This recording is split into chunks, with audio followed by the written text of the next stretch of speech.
አብ ወወልድ ወመንፈስ ቅዱስ አህዱ አምላክ አሜን። ውድ የባማኮስ ቲዩብ ተከታዮች እንኳን አደረሳችሁ። ዛሬ እንግዲህ ምሽተ ሐሙስ ጸሎተ ሐሙስ ይባላል።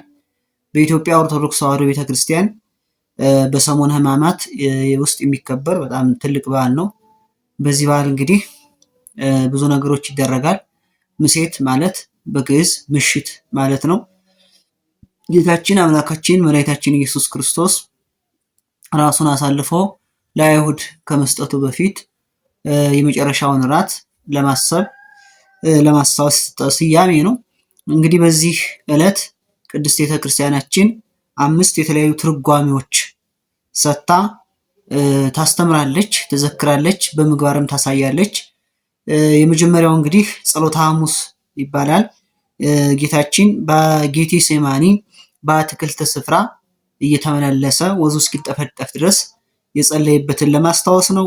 ሁለተኛው ሕጽበተ እግር ይባላል። አምላክ ራሱ ጌታ ሲሆን፣ ንጉሥ ሲሆን፣ ኃያል ሲሆን፣ እንቁ ሲሆን ራሱን እንግዲህ አዋርዶ ራሱን ዝቅ አድርጎ የሐዋርያትን እግር አጥቦ ስርዓትን አስተምሯል። ራሱን ዝቅ ማድረጉን ራሱ አምላክነቱን ጌትነቱን ባለጸጋነቱን ትቶ ራሱን ዝቅ አድርጎ ከሐዋርያት ጋር የሐዋርያትን እግር ያጠበበትን ለማስታወስ ነው። እንግዲህ ይህን ምሳሌ በማድረግ ጳጳሳት፣ ኤጲስቆጶሳት፣ ካህናት፣ ቆሞሳት ራሳቸውን ዝቅ አድርገው የምዕመናንን እግር በማጠብ የአምላክን ምሳሌነት በምግባር ያሳያሉ ማለት ነው። ሌላው እንግዲህ ምስጢረ ቁርባን የሰጠበት ጊዜ ነው። እንግዲህ ጌታችን አማናዊ ስጋውን አማናዊ የሆነ ደሙን ለሐዋርያት ያቀረበበት ዕለት ነው።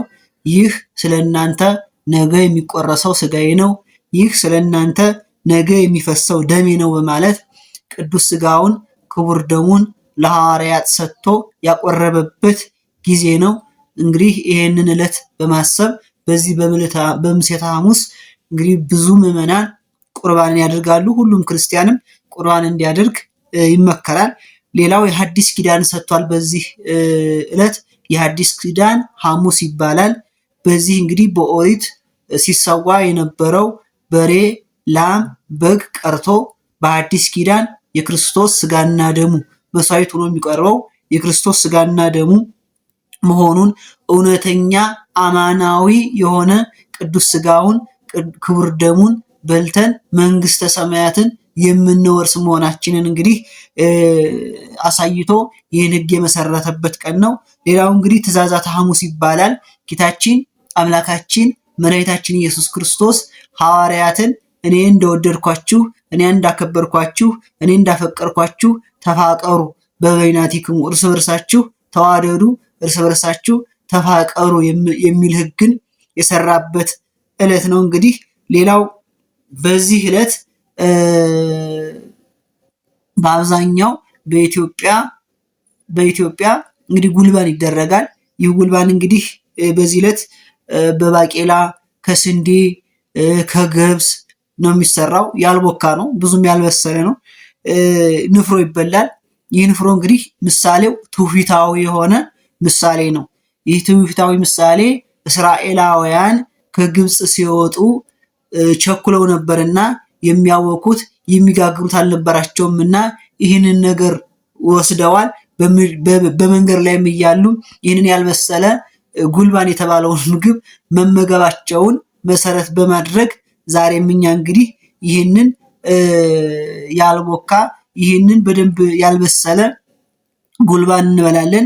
የእስራኤላውያን ስደት ወይም እስራኤላውያን ከግብፅ በረሃ ወደ መልካሚቱ ምድር ወደ እስራኤል ይህንን ስርዓት እያደረጉ እያከናወኑ እየበሉ እየጠጡ መሄዳቸውን ለማስታወስ ያክል ነው። ሌላው ግን እዚህ ጋር በጣም ሊታወስ የሚገባው ጉልባኑ ሲሰራ ጨው ይደረግበታል። በጣም በዛ ያለ ጨው ነው የሚደረግበት። ይህም ምሳሌ ጌታችን አምላካችን መድኃኒታችን ኢየሱስ ክርስቶስ በመስቀል ላይ ሆኖ ከተናገራቸው ነገሮች አንዱ ተጠማሁ ነው ያለው። እንግዲህ ሕይወትን የሚሰጥ የዘላለም ሕይወትን ማየ ሕይወትን የሚሰጥ ጌታ ለእኛ ሕይወትን ሰጥቶ እርሱ ግን ተጠማሁ አለ። በዚህን ጊዜ አይሁድ ክፋታቸው እጅግ በጣም የላቀ ነውና ዛሬም ድረስ አይሁድ እጅግ ክፉ ናቸው። ዛሬም ድረስ ክርስቶስ አልተወለደም ነው የሚሉት አይሁድ።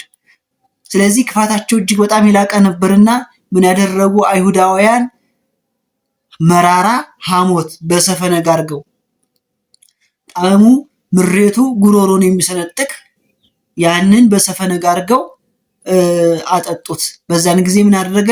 ወደ ውስጥም አላስገባውም፣ ተጎነጨው፣ ተፋው ይላል። ይህም እንግዲህ ትንቢት ይፈጸም ዘንድ ነው።